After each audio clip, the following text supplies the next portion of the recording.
नमस्कार दोस्तों, स्वागत है आपका एमपी समाचार पर। मैं हूं आपका होस्ट और आज हम लेकर आए हैं मध्य प्रदेश की 25 सबसे बड़ी खबरें तो सीधे आपके राज्य और जीवन से जुड़ी हैं। तो चलिए शुरू करते हैं आज का अपडेट। एमपी में जहरीली खांसी सिरप से बचे 5 साल के बच्चे की आंखों की रोशनी अब नहीं बची।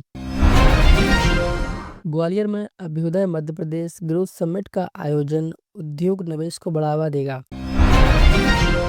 अभ्युदय समिट में केंद्र ने एमपी के लिए 2 लाख करोड़ रुपए के प्रस्ताव जारी किए। बेसिक फीस न भर पाने पर बैतूल में कक्षा 5 छात्रा ने बस के सामने विरोध प्रदर्शन किया। भोपाल के छात्रों ने अर्थ मैसेंजर्स कार्यक्रम में पर्यावरण सीखने का मौका पाया। एमपी में मौसम बदल रहा है। इंदौर में 67 वर्ष का तापमान रिकॉर्ड टूट गया। हिमालयी सिस्टम के असर से राज्य में ठंड और बढ़ सकती है, मौसम विभाग चेतावनी। जबलपुर में एक दिव्यांग महिला ने बीजेपी नेता की टिप्पणियों पर तीखी प्रतिक्रिया की। कंगना रनौत ने ओंकारेश्वर ज्योतिर्लिंग में रुद्राभिषेक कर मोदी के लिए विशेष मन्नत मांगी। आगरा मुंबई हाईवे के पास इंदौर में खड़े ट्रकों में आग लगी, कोई घायल नहीं। धार जिले के पीथमपुर में मजदूरों से भरी पिकअप पलटी, 10 से ज्यादा घायल। ग्वालियर में साइबर क्राइम विंग ने अपराधियों के खिलाफ बड़ी कार्रवाई की। भोपाल में मंत्री कृष्णा गौड़ ने हरा भरा पार्क अटल उद्यान का भूमि पूजन किया। ग्वालियर में समिट में अमित शाह ने कहा, एमपी अब पावर सरप्लस और निवेश आकर्षित कर रहा है। अमित शाह ने कहा, बीजेपी शासन से बीमारू टैक्स घटा और एमपी का विकास तेज हुआ। मिश्रित मौसम और ठंड के कारण सार्वजनिक जीवन और ट्रैफिक प्रभावित हो रहे हैं। अभ्युदय समिट में रोजगार सृजन और स्टार्टअप के लिए महिलाओं पर खास जोर दिया गया। छात्राओं ने गोदावरी नदी के किनारे पर्यावरण गतिविधियों का अनुभव लिया। इंदौर भोपाल मुख्य मार्गों पर कड़ाके की सर्दी ने यात्रा मुश्किल बनाई। शीतलहर के बीच आईएमडी ने नागरिकों को अतिरिक्त सावधानी बरतने को कहा है। ग्वालियर समिट में तकनीकी उद्योगों के लिए विशेष निवेश योजनाएं पेश की गईं। एमपी में जहरीली दवाइयों के कारण बच्चों की मौतों के बाद स्वास्थ्य प्रणाली पर सवाल उठे।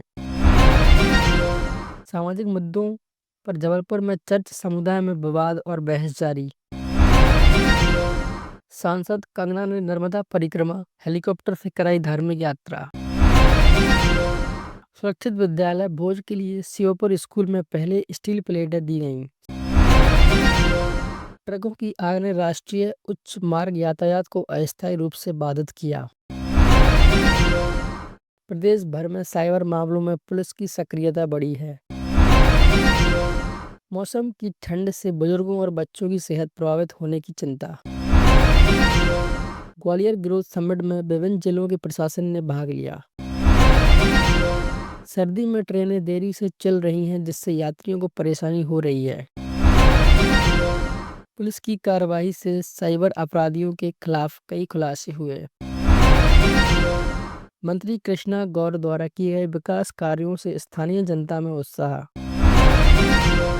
मौसम विभाग ने कोहरे के कम होते असर के साथ कई नई चेतावनियां जारी की। भोपाल में नगर निगम ने स्वच्छता अभियान तेज किया, कई वार्डों में विशेष सफाई ड्राइव चलाई गई। इंदौर में यातायात पुलिस ने नियम तोड़ने वालों पर चालान अभियान चलाया, सैकड़ों वाहन चालकों पर कार्रवाई। जबलपुर हाईकोर्ट में लंबित मामलों की सुनवाई तेज करने के निर्देश जारी किए गए। उज्जैन में महाकाल मंदिर में श्रद्धालुओं की संख्या बढ़ी, सुरक्षा व्यवस्था और कड़ी की गई। रीवा जिले में किसानों को नई फसल बीमा योजना की जानकारी देने के लिए शिविर लगाए गए। सागर में स्वास्थ्य विभाग ने निजी अस्पतालों की जांच शुरू की, लापरवाही पर नोटिस जारी। खंडवा में नर्मदा घाटों की सफाई के लिए विशेष अभियान चलाया गया। छिंदवाड़ा में सड़क निर्माण कार्य की धीमी गति पर स्थानीय लोगों ने प्रशासन से शिकायत की। दमोह जिले में स्कूलों के निरीक्षण के दौरान शिक्षा विभाग ने व्यवस्थाएं सुधारने के निर्देश दिए। पूरे मध्य प्रदेश में ठंड को देखते हुए रैन बसेरों और अलाव की व्यवस्था